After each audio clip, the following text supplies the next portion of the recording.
Hello friends, हम आपको बता रहे थे हिंदू मैरिज एक्ट के बारे में। आज हम सेक्शन 13 पढ़ने वाले हैं जो डाइवोर्स से डील करता है। सबसे पहले आपको इसका ऑब्जेक्ट बता देते हैं। हिंदू मैरिज एक्ट का मेन पर्पस मैरिज को बचाना है, ना कि मैरिज को ख़त्म करना है। इसीलिए डाइवोर्स को ना तो एनकरेज किया गया है और ना ही इसका फेवर किया गया है। इसीलिए डाइवोर्स उन्हीं ग्राउंड पर दिया जा सकता है जो सेक्शन 13 में दिए गए हैं। लेकिन पुराने हिंदू लॉ में डाइवोर्स नाम का कोई वर्ड एग्जिस्ट नहीं करता था, क्योंकि मैरिज को ऐसा माना जाता था कि मैरिज को तोड़ा ना जा सके और हस्बैंड वाइफ एक यूनियन समझा जाता था जिन्हें अलग करना इम्पॉसिबल है। डाइवोर्स सेक्शन 13 में ही इंट्रोड्यूस किया गया है जो HMA 1955 है। डाइवोर्स वैलिड मैरिज में ही हो सकता है अकॉर्डिंग टू सेक्शन 13। जो मैरिज वैलिड है और जो हिंदू मैरिज एक्ट के आने से पहले हुई है या हिंदू मैरिज एक्ट के आने के बाद हुई है, वो ही मैरिज डिसॉल्व की जा सकती है डिग्री ऑफ डिवोर्स के द्वारा। अगर हस्बैंड या वाइफ किसी एक के द्वारा डाइवोर्स की पिटीशन सेक्शन 13 के ग्राउंड्स के ऊपर फाइल की जाती है, उसी ग्राउंड्स के ऊपर ही डाइवोर्स हो सकता है। डाइवोर्स के काफ़ी सारे ग्राउंड हैं। कुछ ग्राउंड्स हस्बैंड और वाइफ दोनों के हैं और कुछ ग्राउंड सिर्फ वाइफ को दिए गए हैं। Guilty and fault theory. जब एक पार्टी गिल्टी होगी तब इनोसेंट पार्टी डाइवोर्स फाइल कर सकती है। जो गिल्टी पार्टी है वो डाइवोर्स फाइल नहीं कर सकती और इनोसेंट पार्टी के पास ही राइट होगा डाइवोर्स फाइल करने का। सेक्शन 23 के अकॉर्डिंग जो पार्टी खुद गलत है वो डाइवोर्स नहीं ले सकती, उसको रिलीफ नहीं मिलेगा। दोनों पार्टी गलत हैं तो दोनों को रिलीफ नहीं मिलेगा। फॉर एग्ज़ाम्पल, अगर वाइफ ने अडल्ट्री की है, कोई सेक्सुअल इंटरकोर्स किसी के साथ बनाया है और दूसरी तरफ हस्बैंड ने दूसरी मैरिज कर ली है, बाइगैमी, तो दोनों को रिलीफ नहीं मिलेगा। या दोनों ने एक दूसरे को मारा पीटा है, क्रुएल्टी की है, मार पिटाई की है और फिर डाइवोर्स का केस फाइल कर दिया, तब भी दोनों को रिलीफ नहीं मिलेगा। अब हम डाइवोर्स के ग्राउंड्स आपको बताएंगे। सबसे पहले जो ग्राउंड है वो है अडल्ट्री का, सेक्शन 13 क्लॉज 1 सब क्लॉज 1। अगर कोई स्पाउस किसी थर्ड पर्सन से सेक्सुअल इंटरकोर्स करता है उसके जो स्पाउस के ज़िंदा होते हुए, तो ये डाइवोर्स का ग्राउंड होगा, इसे अडल्ट्री बोलते हैं। और जो दूसरी पार्टी है, इनोसेंट पार्टी है, वो डाइवोर्स के लिए अप्लाई कर सकती है। अगर अडल्ट्री जहाँ पर होती है, this is a ground of divorce not a offence in IPC। पहले ये ऑफेंस हुआ करता था, सेक्शन 497 था, वो ख़त्म हो चुका है कि अडल्ट्री करना पहले ऑफेंस था, अब ऑफेंस नहीं है, अब सिर्फ डाइवोर्स का ही ये ग्राउंड है। फॉर एग्ज़ाम्पल, अगर हस्बैंड और वाइफ हैं और एक थर्ड पर्सन है कोई, उसको फॉर एग्ज़ाम्पल A है वो, अगर वाइफ A के साथ फिजिकल रिलेशन करती है मैरिज के बाद, तो ये अडल्ट्री का ग्राउंड है, इसमें डाइवोर्स फाइल कर सकते हैं।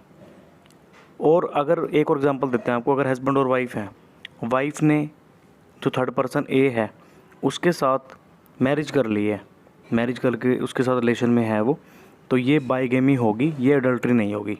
इसके अंदर FIR दर्ज हो सकती है, IPC के अंदर इसका प्रोविज़न है। अडल्ट्री क्राइम नहीं है, पहले क्राइम हुआ करता था, अब सिर्फ डाइवोर्स का ही ग्राउंड है। अब हम बात करेंगे कुछ ऐसे वाक़या होते हैं जिनको अडल्ट्री में नहीं गिना जाता। अगर नशा करके किसी स्पाउस से इंटरकोर्स किया जाता है तो ये अडल्ट्री नहीं होगा।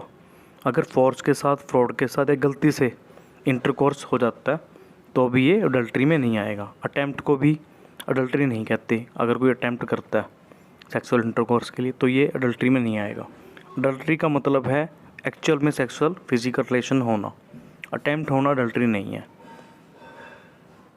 कुछ ऐसे केसेस भी आए हैं जिसके अंदर अडल्ट्री नहीं कहा गया, जैसे अगर कोई वाइफ गलती से सेक्सुअल इंटरकोर्स कर लेती है लेकिन वो सोचती है उसका हस्बैंड है, तो भी ये अडल्ट्री नहीं होगा।